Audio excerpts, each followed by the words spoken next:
Hey everybody, I am Richa Sharma, you are watching Parcham. आज हमें 9 जुलाई के करंट अफेयर्स डिस्कस करने हैं, so let's get started with it. लेकिन उससे पहले कल जो क्वेश्चन मैंने आपसे पूछा था उसका आंसर डिस्कस करते हैं और फिर आज की न्यूज़ की तरफ रुक करेंगे।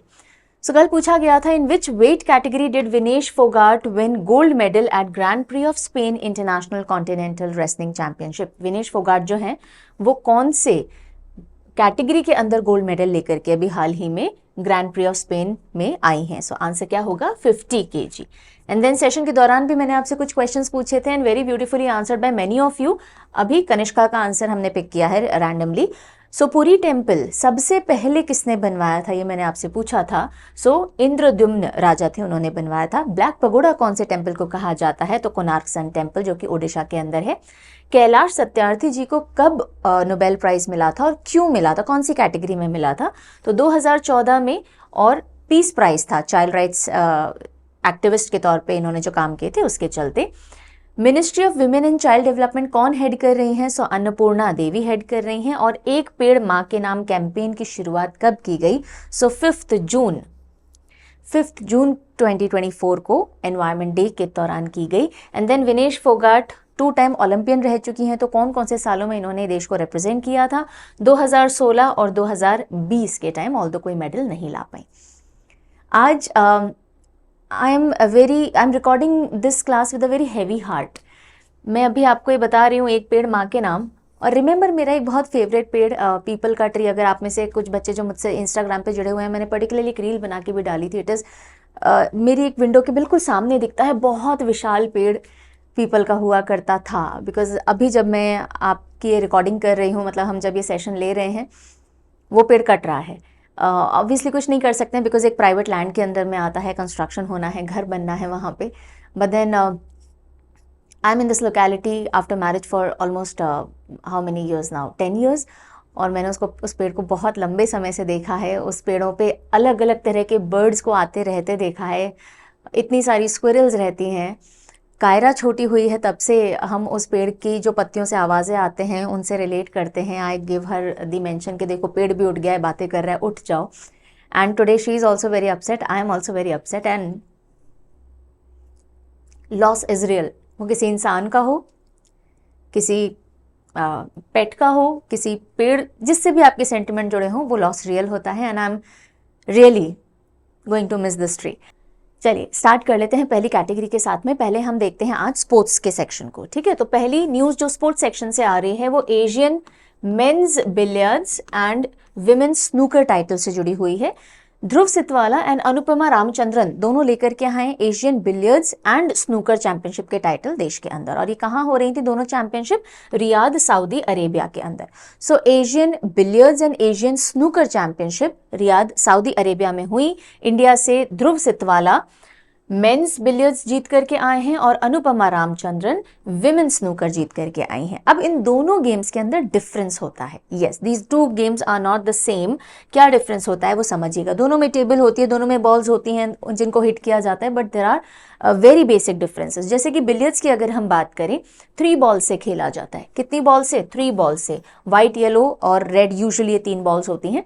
और इस टेबल के अंदर कोई भी पॉकेट्स नहीं होती, राइट। आप इन बॉल्स को किन सीक्वेंस में हिट करते हो उसके हिसाब से स्कोरिंग होती है। जबकि जो स्नूकर होता है उसमें इस तरह की 6 पॉकेट्स बनी हुई होती हैं और 22 बॉल्स से खेला जाता है, राइट। आप पॉकेट्स में किस तरह से डालते हो उस बेसिस पे आपकी स्कोरिंग होती है। सो बिलियर्ड्स की टेबल का डिमेंशन भी डिफरेंट है, 10/5 फीट है, जबकि स्नूकर 12/6 फीट होता है। Billiards 3 balls, snooker 22 balls. Billiards में फोकस होता है किन कॉम्बिनेशन ऑफ शॉट्स को आप मार रहे हो, जबकि स्नूकर के अंदर आप पॉकेट्स कर रहे हो बॉल की, उसके बेसिस पे होता है, राइट। तो जो वनडे एग्जामिनर्स होते हैं ना, पर्टिकुलरली स्पोर्ट्स में आजकल बहुत इंटरेस्टेड रहते हैं और डिमेंशंस, रूल्स ये सब पूछ लेते हैं, इसलिए बिलियर्ड्स और स्नूकर्स ध्यान रखिएगा, दोनों डिफरेंट स्पोर्ट होते हैं। चलिए अगले स्पोर्ट पे चलते हैं। Asian squash doubles championship 2024। Asian squash championship, दीवार पे जो बॉल मारते हैं और बॉल आती है और फिर मारते हैं। सो स्क्वॉश चैंपियनशिप की हम बात कर रहे हैं। हम 2 गोल्ड लेकर के आए हैं, एक मेंस डबल में, एक मिक्स डबल के अंदर, ठीक है। मेंस डबल आप देख रहे हैं, Abhay Singh and Velavan Senthil Kumar men's double जीत करके आए हैं। So Asian double squash championship में अभय सिंह ने मेंस डबल भी जीता और मिक्स डबल टाइटल भी जीता है। अभय सिंह का नाम थोड़ा हम ध्यान रखेंगे।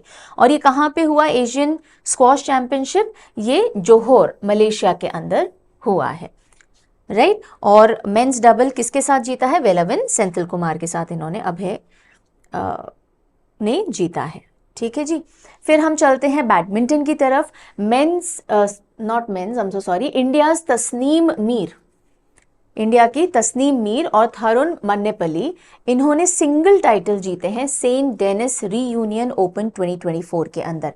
सेंट डेनिस रीयूनियन ओपन ये जो चैंपियनशिप है इसके अंदर मेन सिंगल थरुण मन्नेपल्ली लेकर के आए हैं और विमेन सिंगल जो बैडमिंटन का टाइटल है वो तस्नीम मीर लेकर के आई हैं, जो वर्ल्ड नंबर 75 भी हैं।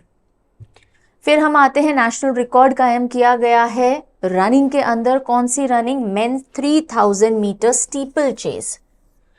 मेन 3000 मीटर स्टीपल चेज में नया नेशनल रिकॉर्ड कायम हो चुका है।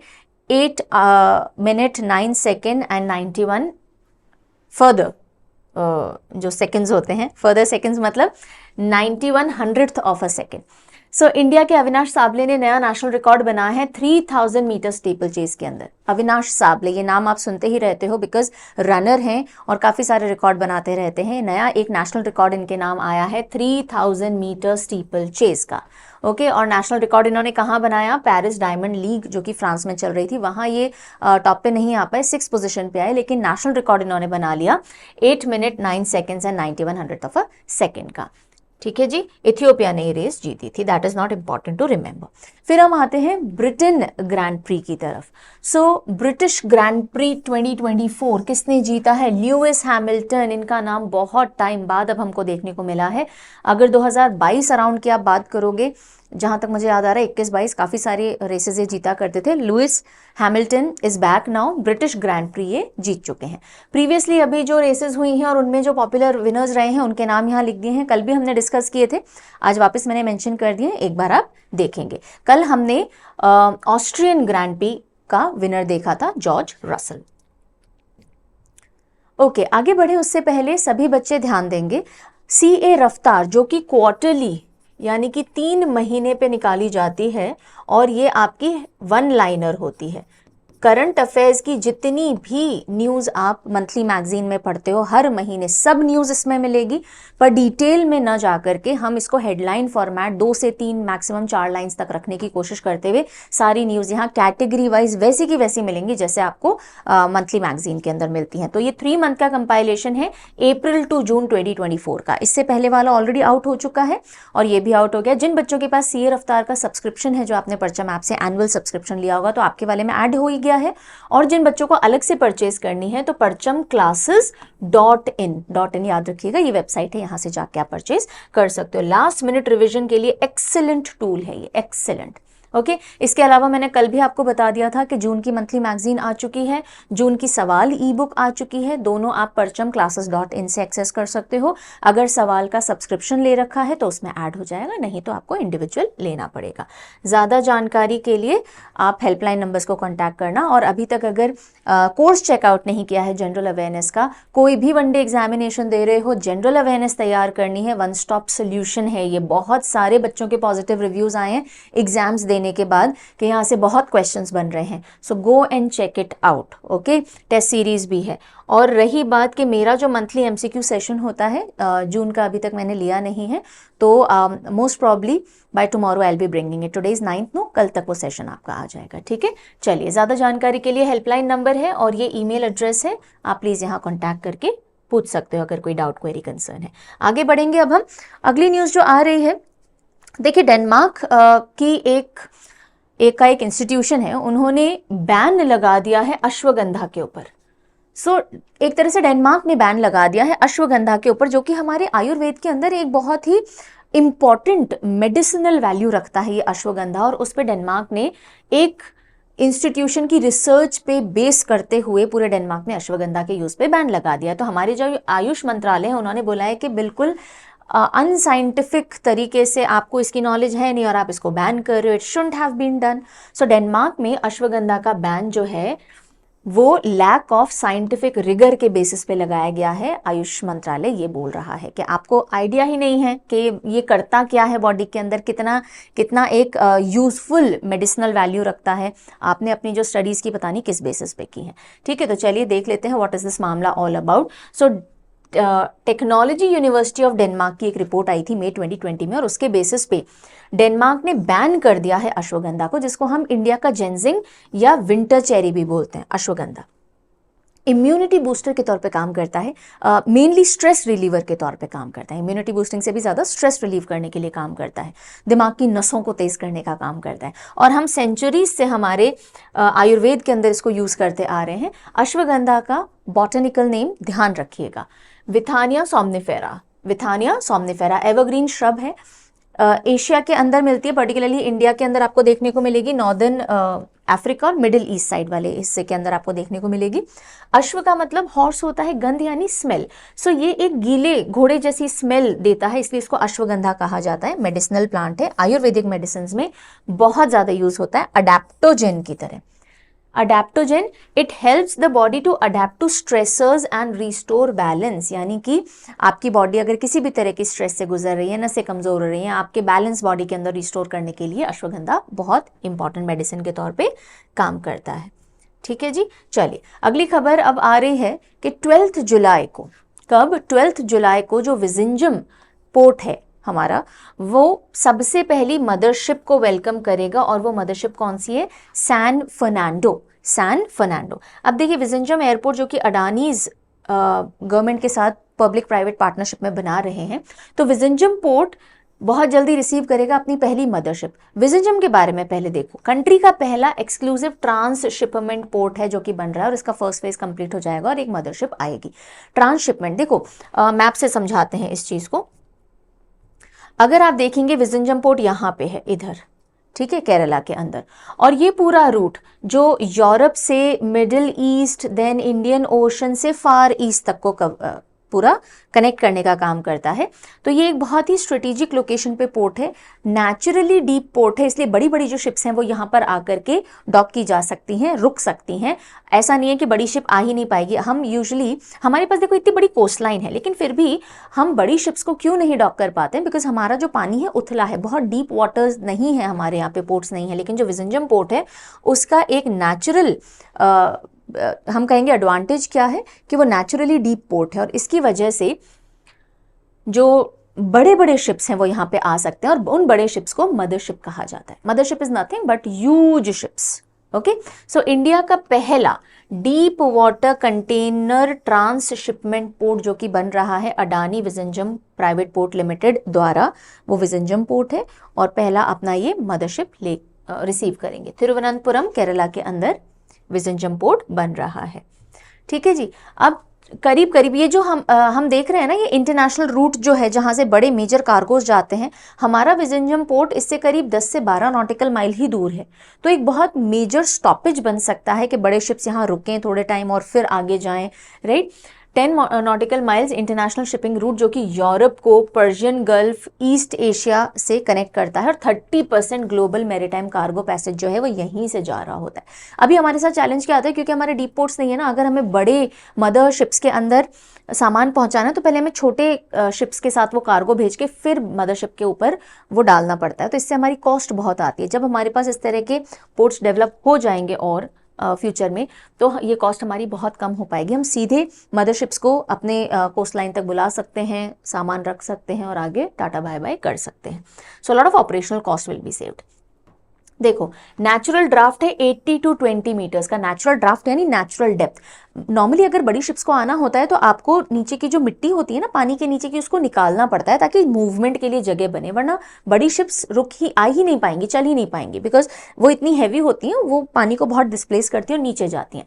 तो ये जो विजिंजम पोर्ट है ये 80 to 20 मीटर का नेचुरल ड्राफ्ट देता है, यानी नेचुरली इतना डीप है ये, तो बड़ी से बड़ी शिप भी यहाँ पे इजिली आ सकती है। Okay, so some of the larger container vessels in the world will be able to dock here. और 30 बर्थ का ये पूरा विजिंजम पोर्ट है जो बन रहा है, और मदर वेसल्स को इजीली ये हैंडल करने में केपेबल रहेगा। क्लियर? चलिए नेक्स्ट न्यूज़ जो आ रही है वो भारत बिल पे सिस्टम से रिलेटेड आ रही है। रिजर्व बैंक ऑफ इंडिया जो है उन्होंने एक गाइडलाइन जारी कर दी है और उन्होंने ये बोला है कि जितने भी क्रेडिट कार्ड बिल पेमेंट्स होंगे, अगर आपने किसी बैंक का, आपके पास क्रेडिट कार्ड है, मान लीजिए HDFC का है, येस बैंक का है, जिस भी बैंक का है फॉर दैट मैटर, अगर आप उस बैंक की वेबसाइट या ऐप पे जाके सीधे अपना क्रेडिट कार्ड का बिल पेमेंट कर रहे हो तब तो ठीक है, बात खत्म। लेकिन अगर आप थर्ड पार्टी के थ्रू बिल पेमेंट कर रहे हो, जैसे कई बार हम करते हैं ना, कोई और ऐप होती है हमारे पास, कोई और वेबसाइट जो थर्ड पार्टीज होती है, उनके थ्रू जाकर अगर आप पेमेंट कर रहे हो, जैसे क्रेड होता है ना, ऐप्स होती हैं अलग अलग कि आप हमारे यहाँ से आपका बिल पे कर दीजिए अगर आपने उन पर रजिस्टर कर रखा है। तो अगर आप थर्ड पार्टी से जाकर के अपना क्रेडिट कार्ड का बिल पेमेंट कर रहे हो तो अब नहीं चलेगा। क्यों? क्योंकि वो जो थर्ड पार्टी है वो भी भारत बिल पे सिस्टम्स के थ्रू राउट होनी चाहिए। ठीक है, तो ऐसा नहीं होगा कि आप बोल रहे हो कि मैं किसी XYZ ऐप से मेरे बैंक का क्रेडिट कार्ड का बिल पे कर दूं और भारत बिल पे सिस्टम बीच में कहीं आए ही नहीं। अब ऐसा नहीं हो सकता। तो जितने भी बैंक्स हैं जो भी क्रेडिट कार्ड इशू कर रहे हैं उनको BBPS पे रजिस्टर होना अब कंपल्सरी मैंडेटरी हो गया है। कब से? 1 जुलाई से। बिकॉज प्रॉब्लम क्या है, जितने भी मेजर बैंक्स हैं उनमें से कुछ चुनिंदा ही, barely some 12-16 banks were registered on BBPS, बाकी सारों ने रजिस्टर ही नहीं कर रखा था। तो अब इस चीज़ को और जल्दी लाने के लिए, ताकि जो भी ट्रांजैक्शंस हो रहे हैं उनके ऊपर निगरानी रखी जा सके, अगर कभी कोई फ्रॉड होता है तो उसका भी रजिस्ट्री हो सके, इस सब के लिए भारत बिल पे जो एक वन स्टॉप सोल्यूशन है, आपको किसी भी तरह का बिल पे करना है, पानी का, बिजली का, फोन का, एक्सेट्रा, तो भारत बिल पे से होता है। अब आप क्रेडिट कार्ड का भी पेमेंट इसके थ्रू करोगे। सो अब इससे होगा कि जितने भी क्रेडिट कार्ड होल्डर्स हैं मेजर बैंक्स के, अगर थर्ड पार्टी एप्लीकेशन से वो पेमेंट करे थे, जैसे क्रेड, फोन पे, अमेजॉन पे, अब वो इनसे पेमेंट सेटल नहीं कर सकते। डायरेक्टली भारत बिल पे से ही करना होगा या फिर उस बैंक से डायरेक्टली करना होगा। देखो, आउट ऑफ 34 ऑथराइज बैंक्स सिर्फ 12 ही BBPS से रजिस्टर्ड थे, बाकी नहीं थे। अब इनको इस पे आना पड़ेगा। और ये जो BBPS होता है, भारत बिल पे सिस्टम है, ये किसने कंसेप्चुलाइज किया था? RBI ने ही शुरू किया था। और इसको ड्राइव कौन करता है, यानी चलाता कौन है, देखता कौन है इसके ऑपरेशंस को? NPCI देखता है, national payment corporation of India, जो कि RBI के अंडर में ही एक सब्सिडरी है। ठीक है जी। चलिए, उत्तर प्रदेश गवर्नमेंट से जुड़ी हुई अगली खबर आ रही है कि उन्होंने मित्र वन इस्टेब्लिश किए हैं नेपाल बॉर्डर के अलॉन्ग। ध्यान दीजिएगा, ये मित्र वन है, वन मित्र नहीं है। वन मित्र एक स्कीम है जो कि हरियाणा सरकार ने लॉन्च की हुई थी। ठीक है, ज्यादा से ज्यादा एफॉरेस्टेशन के लिए।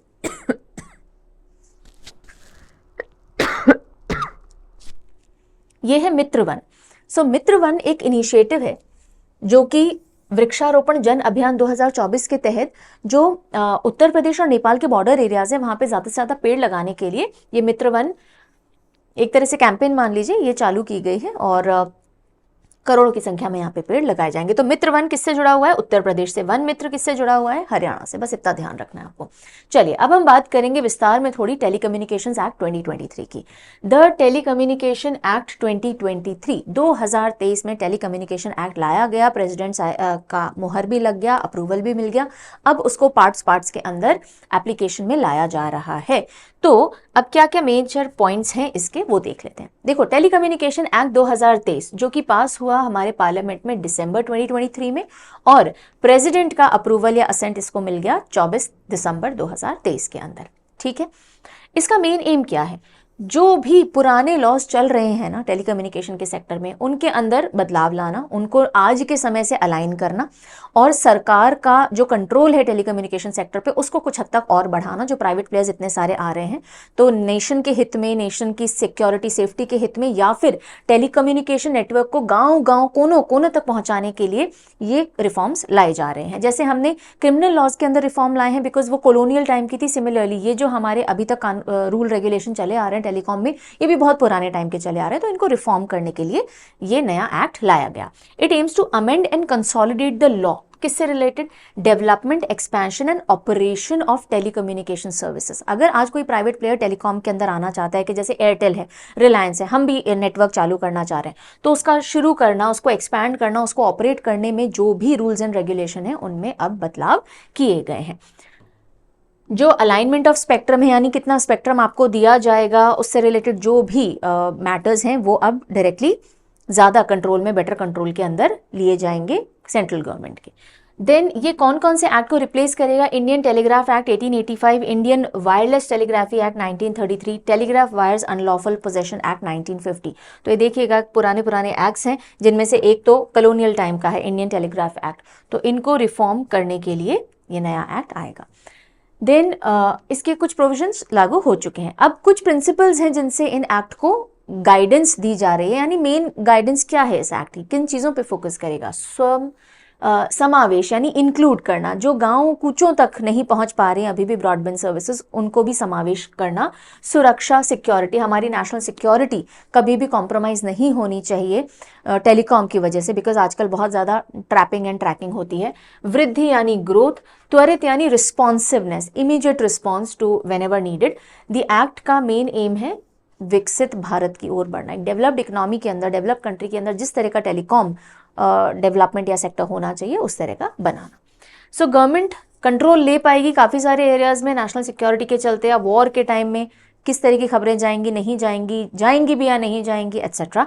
देन एक और मेजर पॉइंट कि यूनिवर्सल सर्विस ऑब्लिगेशन फंड जो होगा उसको बदल करके क्या किया जाएगा? उसको बदल करके अब डिजिटल भारत निधि किया जाएगा। ये इंपॉर्टेंट पॉइंट है, ध्यान रखिएगा। USOF, universal service obligation fund क्या होता है भाई? जितने भी टेलीकॉम प्लेयर्स हैं, यूएसओएफ के लिए पहले यहां आ जाओ, ठीक है। सो जितने भी टेलीकॉम ऑपरेटर्स हैं, उनका जो रेवेन्यू कलेक्ट होता है उसमें से करीब 5% यूनिवर्सल सर्विस लेवी चार्ज किया जाता है, यानी फीस चार्ज की जाती है। आपने जितना भी रेवेन्यू बनाया है उसमें से 5% तक फीस चार्ज की जाती है, और इस फीस का इस्तेमाल अब डिजिटल भारत निधि के तहत किया जाएगा। कैसे? R&D, रिसर्च एंड डेवलपमेंट करने के लिए, रिमोट एरियाज में नेटवर्क्स तक पहुंचाने के लिए। तो ये जो पैसा अब इकट्ठा होगा, ये जो निधि है, ये डिजिटल भारत बनाने में इस निधि का इस्तेमाल किया जाएगा, राइट। तो एक ड्राफ्ट रूल्स जो है डिपार्टमेंट ऑफ टेलीकम्युनिकेशन ने रिलीज किए हैं कि कैसे हम डिजिटल भारत निधि को ऑपरेशनलाइज करेंगे, इसको वर्क में कैसे लेकर के आएंगे, ताकि जो टेलीकॉम कनेक्टिविटी है रूरल एरियाज तक पहुंच सके। और फंड का जो एक्सपेंशन है वो रिमोट और रूरल एरियाज में नेटवर्क को पहुंचाने में किया जाएगा। सो एक पॉइंट समझ में आया कि यूएसओएफ जो है वो अब किस में ट्रांसफॉर्म किए जाएंगे? डिजिटल भारत निधि में किए जाएंगे। ओके, देन फर्दर ऐसे कोई भी इक्विपमेंट जो कि टेलीकम्युनिकेशन को ब्लॉक कर सकते हैं, उनका इस्तेमाल नहीं किया जा सकता unless it is approved by central government. ये लॉ इस बात का भी प्रावधान रखता है। देन जो चेयरपर्सन या मेंबर्स हैं ट्राई के, telecom regulatory authority of India के, उनके अपॉइंटमेंट से रिलेटेड भी इसके अंदर संशोधन किए गए हैं। स्ट्रिंजेंट पनिशमेंट रखा गया है कि जो भी प्रावधान इस एक्ट के अगर आप नहीं मानते हो तो आपके ऊपर कड़ी कार्रवाई की जाएगी। जेल, पनिशमेंट, 50 लाख रुपीस तक का ये सारे रखे गए हैं। उसके अलावा ग्रीवेंस रिड्रेसल मैकेनिज्म भी काफ़ी इंप्रूव किया गया है एज पर दिस एक्ट, कि अगर कोई शिकायत है टेलीकॉम ऑपरेटर्स को तो वो किस तरह से कहाँ दर्ज कर सकते हैं, एट्सेट्रा एट्सेट्रा। ठीक है जी, चलिए आगे बढ़ेंगे अगली खबर पे।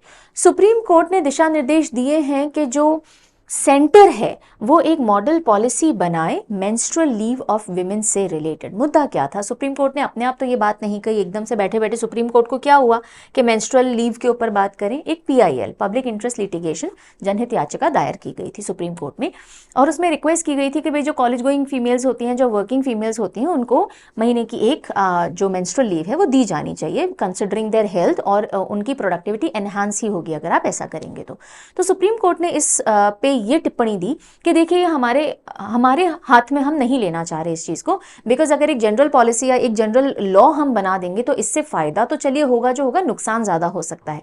अगर हम मेंस्ट्रुअल लीव दे रहे हैं तो जहाँ फीमेल की प्रोडक्टिविटी में एनहांसमेंट होगा अगर उनको एक डे का रेस्ट मिल जाएगा, because a lot of health complications are involve during menstruation. लेकिन इसकी फ्लिप साइड क्या है? सिक्के के दो पहलू होते हैं। दूसरा साइड क्या है कि एम्प्लॉयर्स फीमेल को एम्प्लॉय करने से कतराने लग जाएंगे। ऑलरेडी देखिए मेटर्निटी लीव दी जाती है, मेटर्निटी लीव बिल्कुल नीडेड है एक फीमेल के लिए, लेकिन at the same time employer अपनी साइड से देखे तो मुझे इतनी छुट्टियां देनी पड़ती हैं, मुझे पेड लीव्स देनी पड़ती हैं, अब मुझे मेंस्ट्रुअल लीव भी देनी पड़ेगी, हर महीने एक छुट्टी मुझे देनी पड़ेगी।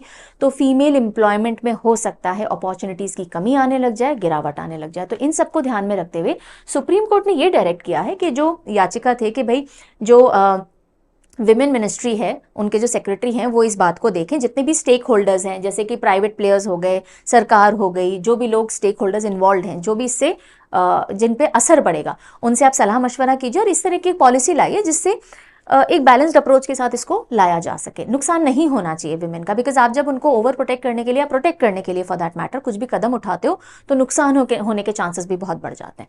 सो सुप्रीम कोर्ट ने डायरेक्ट किया है सेंटर को to frame model policy on menstrual leave by holding consultation with states other stakeholder. राज्यों से भी सलाह कीजिए, आप सेंट्रल लेवल पे भी बात कीजिए, जितने स्टेक होल्डर्स हैं उनसे भी सलाह मशवरा कीजिए, फिर देखिए जो मॉडल पॉलिसी बनानी हो।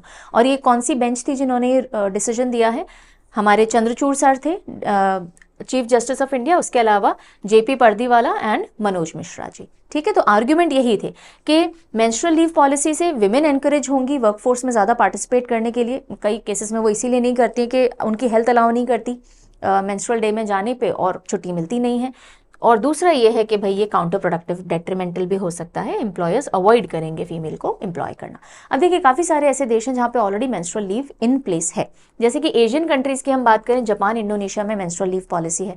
UK, Wales, Spain, Zambia, China, Taiwan, South Korea, इन सब में भी मेंस्ट्रुअल लीव पॉलिसी है इन वर्क प्लेस। अब इंडिया में किस तरह से इसका टेक होगा नहीं होगा देखेंगे। जब अभी मैं सोशल मीडिया पे भी देखती हूँ तो वर्ल्ड बहुत डिवाइडेड है, man are just not welcoming the idea, जबकि फीमेल्स में एक तरफ ये डर है कि भाई do not bring this policy, already हमें अपॉर्चुनिटीज़ में लगता है कि इतनी नहीं है और कम हो जाएंगी। And there are a section of females who are saying that no, this is a very productive step being taken. So let's see how things turn out. अगली खबर के लिए चलते हैं। समयपुरम, समयपुरम एक मंदिर है, कहाँ पर है जी? समयपुरम मंदिर जहाँ पे भी है, अभी देखते हैं, तमिलनाडु में है, ऐसे बता देती हूँ। तो समयपुरम मंदिर है तमिलनाडु के अंदर, और उसके ऊपर एक कॉफ़ी टेबल बुक लिखी गई है। कॉफ़ी टेबल बुक क्या होती है? थोड़ी बड़ी किताबें होती हैं, ठीक है, टेबल पर रख के आप खोलते हो, पिक्चर वगैरह बहुत ज़्यादा होती हैं उसके ऊपर। सो किसने निकाली है ये coffee table book? Hindu group of publications ने, अधिकतर यही निकाल रहे हैं जब भी हम न्यूज़ में पढ़ रहे हैं। हिंदू ग्रुप ऑफ पब्लिकेशन ने रिलीज की है कॉफी टेबल बुक, जिसका टाइटल है Samayapuram the sacred seat of शक्ति। समयपुरम माता का मंदिर है। कौन सी देवी हैं जो यहाँ पे पूजी जाती हैं? गॉडेस मरियम्मन। गॉडेस मरियम्मन को यहाँ पे शक्ति के रूप में पूजा जाता है, और ये तिरुचिरापल्ली तमिलनाडु के अंदर ये मंदिर है। ये जो कॉफी टेबल बुक है हिंदू ग्रुप ऑफ पब्लिकेशन ने पब्लिश की है, इसको लिखा किसने है? ऑथर कौन है? वृंदा रमनन एंड जे रमनन, वृंदायन जे रमनन। ओके, और जो गॉडेस मरियम्मन है उनको दुर्गा, महाकाली आदि शक्ति का रूप माना जाता है और यह पूजा जाता है। ये जो मंदिर है ये इसकी ऑल्दो एग्जैक्ट डेट तो पता नहीं है कब बना, लेकिन चोलास के पीरियड का बना हुआ ऐसा माना जाता है। और जो एग्जिस्टिंग मंदिर अभी है वो 18वीं सेंचुरी में बना। विजयनगर किंग हुआ करते थे, विजयनगर चक्रवर्ती, उन्होंने ये बनाया। एंड चित्रे थेर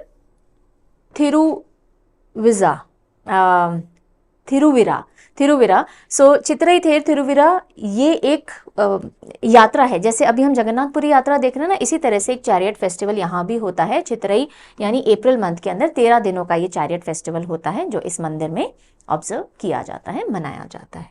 चलिए अगली न्यूज़ के लिए हम चलते हैं अब केरला। सो केरला से खबर आ रही है कि पीपल्स बायोडाइवर्सिटी रजिस्टर बनाने वाली केरला की पहली ग्राम पंचायत बन गई है थरकरा। पहली ग्राम पंचायत बन गई है आलपुरा के अंदर, डिस्ट्रिक्ट के अंदर केरला में। सो केरला की आलपुरा डिस्ट्रिक्ट के अंदर पहली ग्राम पंचायत जिसने पीपल्स बायोडाइवर्सिटी रजिस्टर बना लिया है, दैट इज थरकरा। अब केरला को ऑलरेडी एक हम कहेंगे कि एक टाइटल मिला हुआ है, या इन्होंने एक कीर्तिमान स्थापित किया था, that it had become the first state in India. Kerala had become the first in India जिसने पीपल्स बायोडाइवर्सिटी रजिस्टर हर एक लोकल सेल्फ गवर्नमेंट बॉडी के लेवल पे तैयार कर लिया था। यानी कि जो बिल्कुल ग्रास रूट लेवल होते हैं उन पे पीपल बायोडाइवर्सिटी रजिस्टर तैयार करने वाला अगर कोई स्टेट भारत में पहला बना था तो केरला बना था। केरला में भी अब सबसे पहली ग्राम पंचायत जिसने बायोडाइवर्सिटी रजिस्टर रेडी कर लिया है वो थरकरा बन गई है। बायोडाइवर्सिटी रजिस्टर होता क्या है भाई? बायोडाइवर्सिटी, जैव विविधता, आपके एरिया में, अब वो आप डिस्ट्रिक्ट लेवल पे हो, पंचायत लेवल पे हो, स्टेट लेवल पे हो, किस किस तरह की जैव विविधता पाई जाती है, बायोडाइवर्सिटी पाई जाती है, फ्लोरा, फौना, लैंडस्केप, इन सब का एक रजिस्टर मेंटेन किया जाता है और उसको हम बायोडाइवर्सिटी रजिस्टर बोलते हैं। So comprehensive record of various aspects of biodiversity, जिसमें हैबिटेट को कैसे कंजर्व कर रहे हो, कौन कौन से ब्रीड्स ऑफ एनिमल हैं, माइक्रो एनिमल्स हैं, लाइफ स्टॉक है, लैंड किस तरह का है, सब कुछ उसमें एंटर्ड होता है। बायोडाइवर्सिटी एक्ट 2002 जो है वो मैंडेटरी करती है मैंडेटरी यानी कंपल्सरी करती है पीपल बायोडाइवर्सिटी रजिस्टर का बनना लोकल लेवल पे, ताकि हम उस बायोडाइवर्सिटी को सेफगार्ड कर सकें। ये मैंडेटरी किया हुआ है और इसी के तहत केरला ने सारे लोकल बॉडीज पे बायोडाइवर्सिटी रजिस्टर सबसे पहले बना लिया था। ओके, और उसी के तहत बायोडाइवर्सिटी मैनेजमेंट कमिटीज भी बनाई जाती हैं जो फिर उन बायोडाइवर्सिटीज को मैनेज करेगी। ओके, और इसी के साथ साथ एक और खबर देखो, ये भी रिलेटेड सी है कि India becomes the first country to prepare full list of fauna. अभी तो हम बायोडाइवर्सिटी रजिस्टर की बात कर रहे हैं, अगर हम ग्लोबली देखें तो भारत पहला ऐसा देश बन गया है जिसने अपनी पूरी फोना यानी जो भी एनिमल लाइफ भारत में पाई जाती है उसकी कंप्लीट लिस्ट तैयार कर ली फोना ऑफ इंडिया चेकलिस्ट पोर्टल के ऊपर। और ये कब रिलीज की गई? 1 जुलाई को की गई थी, जब जूलॉजिकल सर्वे ऑफ इंडिया की फाउंडेशन होती है। 109 फाउंडेशन डे था जूलॉजिकल सर्वे ऑफ इंडिया का, तो कोलकाता में इसको लॉन्च किया गया फोना ऑफ इंडिया चेकलिस्ट पोर्टल को। इसमें 1,04,561 स्पीशीज का पूरा लिस्टिंग किया गया है। ये सारी वाइल्ड लाइफ इंडिया के अंदर पाई जाती है। ठीक है जी, चलिए अब अगली न्यूज एक रिपोर्ट से रिलेटेड है। लैंसर ने एक रिपोर्ट सामने रखी है कि इंडिया में एयर पोल्यूशन कितनी बड़ी समस्या बन रखा है, और ये भी पार्टिकुलेट मैटर 2.5 से रिलेटेड स्टडी है। So first multi city study examining relationship between short term air pollution and life. तो इससे रिलेटेड पहली बार एक मल्टी सिटी स्टडी की गई है। 2.5 पार्टिकुलेट मैटर साइज का जो एक्सपोजर है, अगर एक इंसान उससे थोड़े टाइम के लिए भी एक्सपोज होता है तो उसकी मॉर्टेलिटी पे यानी उसके जिंदा रहने या मर जाने वाली रेट जो होती है, मरने की जो रेट है, उस पर कितना फर्क पड़ेगा। 10 मेजर सिटीज ऑफ इंडिया के अंदर ये स्टडी की गई 2008 से 2019 के बीच में। So Lancet, not lancer, Lancet has publish the first multi city study जिसमें कि शॉर्ट टर्म एयर पोल्यूशन, जिसमें आप एक्सपोज हो रहे हो थोड़े टाइम के लिए, लेकिन वो भी आपकी मोर्टेलिटी पे कितना असर डाल सकता है, यानी आपके लिए फेटल हो सकता है। सो एयर पोल्यूशन से डेथ कितनी हुई है? 2008 से 19 के बीच में 33,000 डेथ्स एनुअली, यानी हर साल करीब 7.2% टोटल मोर्टेलिटी जो हो रही है वो सिर्फ और सिर्फ एयर पोल्यूशन के चलते हो रही है इन 10 शहरों में। सिर्फ 10 शहरों की बात की जा रही है, जिसमें दिल्ली टॉप पे है। दिल्ली के अंदर अभी हमने थोड़े टाइम पहले भी पढ़ा था कि 11.5% टोटल डेथ्स में से 11.5% डेथ एयर पोल्यूशन के चलते हो रही है। शिमला की मोर्टेलिटी रेट सबसे कम है एयर पोल्यूशन के चलते, ज़्यादा पोल्यूशन यहाँ पे दर्ज नहीं किया गया है, 3.7% ऑफ टोटल डेथ फिर भी है। एंड क्रोनिक लेवल जो सेफ एयर क्वालिटी स्टैंडर्ड्स के हैं हम एक्सीड करते जा रहे हैं। अगर आप वर्ल्ड हेल्थ ऑर्गेनाइजेशन के हिसाब से सेफ लिमिट देखो पार्टिकुलेट मैटर 2.5 की, तो 15 माइक्रोग्राम पर मीटर क्यूब। हमने इस लिमिट को 99.8% ऑफ द डेज जो इन्होंने एनालाइज किए, 99.8% डेज ये लिमिट क्रॉस ही थी भारत की इन 10 सिटीज के अंदर। ठीक है, तो हमारे जो ये कितनी कॉन्सेंट्रेशन होनी चाहिए पार्टिकुलेट मैटर 2.5 की, उसको हम कई बार क्रॉस कर चुके हैं। और इससे ऑब्वियसली थोड़ा भी अगर पार्टिकुलेट मैटर में इजाफा होता है तो मोर्टेलिटी रेट काफ़ी बढ़ जाती है। ना what are particulate matter? Particulate matter वो सस्पेंडेड पार्टिकल्स होते हैं तो हवा में तैरते रहते हैं। 2.5 यानी उनका साइज है। इस साइज से छोटे तो बहुत इजीली आपके रेस्पिरेशन के अंदर जाते हैं, आपके लंग्स को अफेक्ट करते हैं। उसके अलावा जो एयर पोल्यूटेंट्स होते हैं मेजरली देखिए, sulphur dioxide, nitrogen dioxide, carbon monoxide, ozone yes is one of the pollutants, lead, ammonia, ये मेजर एयर पोल्यूटेंट्स होते हैं। फिर पार्टिकुलेट मैटर भी होते हैं, 10 माइक्रोमीटर वाले होते हैं, 2.5 वाले होते हैं। These are all also causes. अच्छा, यहाँ मैंने आंसर आज दे ही दिया है।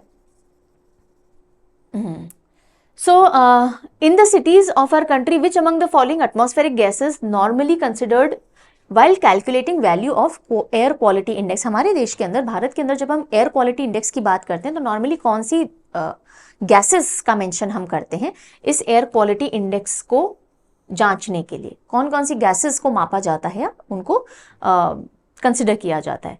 Dioxide no, carbon monoxide, nitrogen dioxide, sulphur dioxide, methane भी नहीं होती। तो ये 2, 3 and 4 B will be the right answer. अगली खबर जो आ रही है वो गगनयान मिशन ध्यान है, जो अब 2025 के अंदर एक्सपेक्टेड है कि हम ह्यूमंस को स्पेस में भेजेंगे। सो गगनयान मिशन के जो एस्ट्रोनॉट थे उनमें से 2 एस्ट्रोनॉट को शॉर्टलिस्ट किया है हमारे इसरो ने नासा में ट्रेनिंग के लिए। क्यों? क्योंकि एक्सियम 4 एक मिशन है जो नासा और एक्सियम स्पेस कंपनी, एक प्राइवेट कंपनी है एक्सियम स्पेस और नासा मिलके एक मिशन लॉन्च करने वाले हैं इस साल के एंड तक, बाय अक्टूबर। एक्सियम 4 उसका नाम है, और इंटरनेशनल स्पेस स्टेशन जो है वहाँ पे एस्ट्रोनॉट्स को भेजा जाएगा। और उसमें भारत से अभी इसरो ने 2 जो एस्ट्रोनॉट हैं हमारे गगनयान वाले, उनको शॉर्टलिस्ट किया है। उन दोनों को नासा भेज के ट्रेनिंग दी जाएगी, फिर उनमें से एक एस्ट्रोनॉट को फाइनलाइज किया जाएगा एक्सियम 4 मिशन पे ISS भेजने के लिए। न्यूज समझ में आ गई आपको? So 2 Gaganyaan astronauts to go to ISS नहीं है अभी। एक बात अभी यही आ रही है कि एक को शॉर्टलिस्ट किया जाए, एक ही को सिलेक्ट किया जाएगा। Let us see how things happen. तो ISS aboard the Axiom 4 mission. ISRO ने शॉर्टलिस्ट किए हैं अभी 2, अपने 4 ट्रेंड गगनयान एस्ट्रोनॉट में से 2 को सिलेक्ट किया गया है, और उनको कहाँ भेजा जाएगा? नासा भेजा जाएगा ट्रेनिंग के लिए, और उनके बाद एक कैंडिडेट को ISS भेजा जाएगा। एक्सियम 4 मिशन क्या है? ये एक्सियम स्पेस और नासा का एक मिशन है, और 4th प्राइवेट एस्ट्रोनॉट मिशन है इंटरनेशनल स्पेस स्टेशन में जाने वाला। इससे पहले 3 मिशन हो चुके हैं, अक्टूबर 2024 में एक्सपेक्टेड है।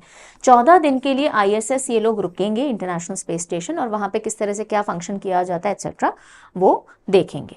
ठीक है, चलिए अगली खबर आ रही है। Rachel Reeves has become Britain first female finance minister. Britain को पहली बार एक फीमेल फाइनेंस मिनिस्टर मिली हैं, और वो कौन बनी है? Rachel Reeves. अगर आप फ्रेंड्स सीरियल के एक लवर हैं, अगर आप फ्रेंड्स सीरीज देखा करते थे, तो रेचल वहां पे एक बहुत प्रोमिनेंट कैरेक्टर थी, उनसे आप याद रख सकते हो। ओके, सो रेचल रीव्स ब्रिटेन की पहली महिला फाइनेंस मिनिस्टर। देन इटली का एटना एंड स्ट्रोम्बोली वोल्केनोज जो है वो इरप्ट हुए हैं इटली के अंदर। एटना वोल्केनो बहुत ही बड़ा है, पॉपुलर है, रादर हम कहेंगे कि बदनाम है क्योंकि बहुत एक्टिव है। माउंट एटना, इटली का जो माउंट एटना है और उससे थोड़ा छोटा स्ट्रोम्बोली वोल्केनो, ये दोनों इरप्ट हुए हैं। और माउंट एटना के बारे में देख लीजिए, यूरोप का मोस्ट एक्टिव वोल्केनो है माउंट एटना। कहाँ आता है ये? इटली। और इटली में भी सिसिली आइलैंड है बिल्कुल इटली के नीचे, अभी मैं मैप पे दिखाऊंगी, उसके ईस्टर्न कोस्ट पे। ओके, ईस्टर्न कोस्ट पे पड़ता है। और इसकी वोल्केनिक एक्टिविटी 1500 BC से चली आ रही है आज तक, ये ठंडा होने का नाम ही नहीं ले रहा है। हाईएस्ट मेडिटेरेनियन आइलैंड माउंटेन है ये, और मोस्ट एक्टिव स्ट्रेटो वोल्केनो है पूरी दुनिया का। स्ट्रेटो वोल्केनो जिसकी ढलान थोड़ी खड़ी हुई होती है, स्टीप वोल्केनो जिसे हम बोलते हैं, those are called stratovolcano. So most active stratovolcano भी दुनिया का यही है।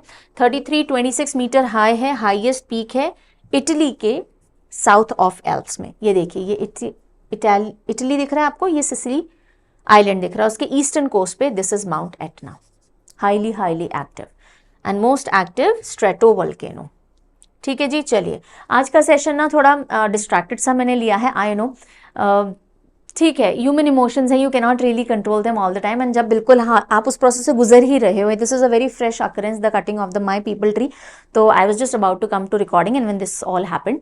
So I'm sorry for being a little disturbed today and not being exactly present and in high spirits while teaching. But then ठीक है, I would not mind कि अगर कभी कभी इंसान अपने emotions को experience करे, which is also fine, a part and parcel of everything. But हाँ ठीक है, we need to overgrow it. हमें इससे ऊपर बढ़ना है, हमें इससे grow up करना है. That definitely we all need to understand and learn about. चलो रिविजन क्वेश्चन की तरफ रुक करेंगे. पहला क्वेश्चन आ रहा है, आंसर कीजिएगा. In which metre category did Avinash Sable set a national record in steeplechase at Paris Diamond League. Paris Diamond League में स्टीपल चेज में एक रिकॉर्ड बनाया है अविनाश साबले ने, नेशनल रिकॉर्ड कायम किया है भारत के एंगल से. तो कौन सी रेस थी जिसके अंदर ये नेशनल रिकॉर्ड किया है? 3000 मीटर में इन्होंने रिकॉर्ड बनाया है. Which of the following is not true about mount Etna. Mount Etna के बारे में गलत कौन सा है इसमें से? यूरोप का मोस्ट एक्टिव वोल्केनो है, सही है. हाईएस्ट पीक है इटली का साउथ ऑफ एल्प्स, सही है. West coast of Sicily Italy में लोकेटेड है क्या? सिसिली के वेस्ट कोस्ट में है या ईस्ट कोस्ट में? ईस्ट कोस्ट में, तो ये गलत है. तो राइट आंसर आपका सी हो जाएगा. नेक्स्ट पे चलते हैं. Who one British grand pre 2024. British grand pre किसने जीता? मैंने आपको बताया था, बहुत टाइम बाद इनका नाम हमने देखा है अभी, Lewis Hamilton. What is a significant feature of Vizhinjam port that allows some of the largest container vessels in the world to dock? ऐसा क्या फीचर है विजिंजम पोर्ट का कि बड़े बड़े जो वेसल्स हैं ना वो भी यहाँ आकर के डॉक हो सकते हैं, यानी आप उनको किनारे पे लगा सकते हो. इंटरनेशनल एयरपोर्ट से इसकी नज़दीकी, नेचुरल ड्राफ्ट है 18 से 20 मीटर का, गहराई है, बहुत गहरा है ये. So this will be the right answer. And this is a question of the day with reference to digital Bharat Nidhi. Digital Bharat Nidhi काफी इंपॉर्टेंट है टॉपिक, थोड़ा अच्छे से देख लीजिएगा। Consider the following statement, 2 statement दी गई हैं, आपको बतानी है नॉट करेक्ट कौन सी है। ठीक है जी। सो मिलेंगे जल्दी ही, ऑल्दो मैंने आज आपके लिए थॉट निकाल के रखा था, पर आज का थॉट यही है that the only way through the pain is through it only. अगर किसी the only way to overcome a pain is to go through it rather, है ना। तो अगर आपको किसी चीज़ से उबरना है तो और कोई रास्ता नहीं है, आपको उससे गुजरना ही पड़ेगा। सो वो एक छोटा सा लॉस आपकी नज़रों में हो या एक बड़ा लॉस हो, छोटी सी चीज़ से रिलेटेड हो, बड़ी चीज़ से रिलेटेड हो, but then the way out is through it. Yes, the actual quote is the way out of a pain is through it. The way out of a challenge is through it. So that is it. ये हम कल समझेंगे. Take good care of yourself. Bye bye.